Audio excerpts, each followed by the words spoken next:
ये खुशामदीद। आ जाइए। बहुत शुक्रिया।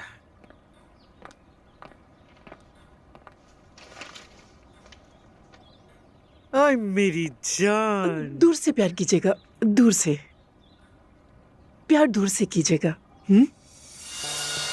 ऐसा क्यों? बहुत मुश्किल से सोई है, नींद खराब हो जाएगी। हाँ। इसे गैस तो नहीं? बहुत ज्यादा हो रही थी, शायद दूध की वजह से।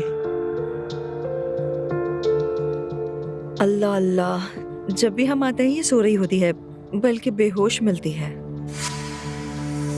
ऐसा आपको लगता है शायद। कोई बात नहीं, हम इसे देखने आए, इंतजार कर लेंगे। हाँ, इंतजार करते हुए इस दौरान पैकेट खोल लेते। अमीना, अगर तुम चाहो तो जाके खाना खा लो या आराम कर लो, हम यहीं पर हैं।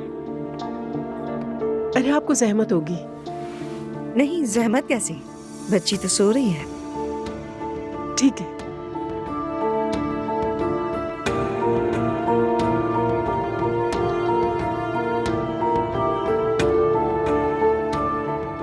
सो रही है।